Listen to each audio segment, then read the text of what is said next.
హల్లెలూయా. దేవుని నామానికి మహిమ కలుగునుగాక. అందరికీ వందనాలండి.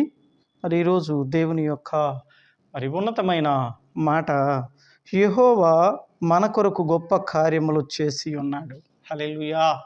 ఎవరంట? యెహోవా మన కొరకు గొప్ప కార్యములు చేసి ఉన్నాడు. కీర్తన గ్రంథము 126వ కీర్తన 3వ వచనం.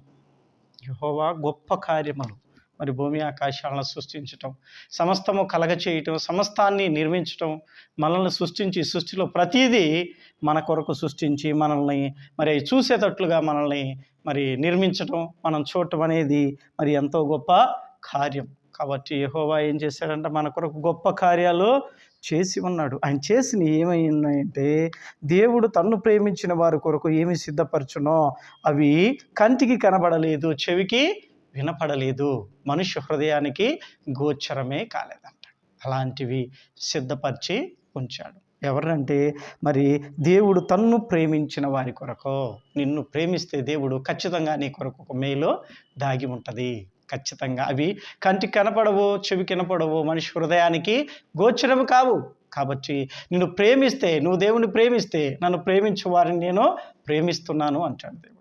నా వద్దకు వచ్చి వారు నేనేమాత్రమునో త్రోసివేయను. కాబట్టి నువ్వు ప్రేమిస్తే దేవుణ్ణి ఖచ్చితంగా ఒక మేలు నీకు దాచి ఉంటుంది. కాబట్టి అది గమనించుకోవాలి. నువ్వు ప్రేమించావంటే దేవుడిని నువ్వు వెంబడిస్తున్నావంటే, దేవుడిని నిన్ను స్తుతించి ఆరాధిస్తున్నావంటే నీవు ఖచ్చితంగా దేవుడు నీ కొరకు ఒక మేలు దాచి ఉంటాడు. తగు సమయమందు నీకది ఖచ్చితంగా దేవుడు ఇస్తాడు, అనుగ్రహిస్తాడు.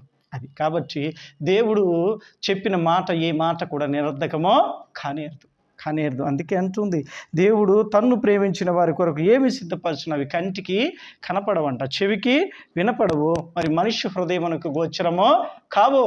నువ్వెంత ఆలోచించినా నీకవి మరి తెలియదు. అది దేవుడు నీకు ఇచ్చినప్పుడు నీకు ఎంతో ఆనందమో సంతోషమో కలిగిద్ది. కానీ అది దాచి ఉంచాడు. యెహోవా మన కొరకు గొప్ప కార్యములు చేసి ఉన్నాడు. హల్లెలూయా. ఆయన ఎప్పుడు చేస్తానే ఉంటాడు. కాబట్టి అది నువ్వు పొందుకోవటానికి తగు సమయము నా దేవుడు నీకు ఖచ్చితంగా అది అనుగ్రహిస్తాడు, ఖచ్చితంగా నీకు ఇస్తాడు, చూపిస్తాడు. అప్పుడు నీకు ఎంతో ఆనందమో సంతోషమో కలిగిద్ది. కాబట్టి నువ్వు ఏం చేయాలి అంటే, ఆయన ఏది దాచి ఉంచాడో నీకు తెలియదు. కాబట్టి నువ్వు దేవుణ్ణి ఏం చేయాలంట? స్తుతించాలి, ఆరాధించాలి, తన్ను ప్రేమించాలి. నువ్వు ఎప్పుడైతే దేవుడు ప్రేమిస్తావో దేవుడు నిన్ను ప్రేమిస్తాడు. ఎప్పుడైతే ఆయన యొద్దకు వెళ్తూ ఉంటావో నీ యొద్దకు ఆయన వస్తాడు. ఖచ్చితంగా నిన్ను మరి ఆశీర్వదిస్తూ ఉంటాడు. కాబట్టి నీవు చేయాల్సిన పని దేవుని యొద్దకు వెళ్ళి దేవుని చిత్తము, దేవుని ప్రణాళిక ఏంటి అనేది తెలుసుకొని నీవు దేవుని యందు భయభక్తులు కలిగి జీవిస్తూ ఉంటే ఆయన దాచిన మేలులు నీకు ఖచ్చితంగా చూపిస్తాడు. అవి నువ్వు అనుభవిస్తావు.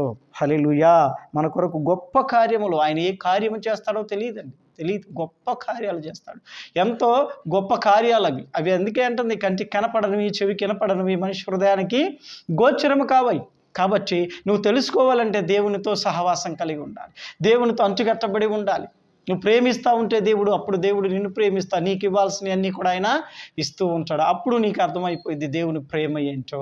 ఆయన ప్రాణం పెట్టాడు నీ కొరకు, నా కొరకు, అందరి కొరకు కరువల శిలువలో ప్రాణం పెట్టాడు ఆయన. కాబట్టి ఆ ప్రేమ ఎంతో గొప్పది. దేవుని ప్రేమ ఎంతో గొప్పది. అది మనుషుల ప్రేమ కాడికి మరి ఎంతో ఉన్నతమైనది దేవుని ప్రేమ. ఒకసారి దేవుని ప్రేమించు, దేవుని యొక్క మరి మేలులు నువ్వు పొందుకో, దేవుని ఆశీర్వాదము నీకు ఖచ్చితంగా దేవుడు ఇస్తాడు. అది ఏది దాచబడిందో నీకు ఖచ్చితంగా తగు సమయమందు ఇస్తాడు.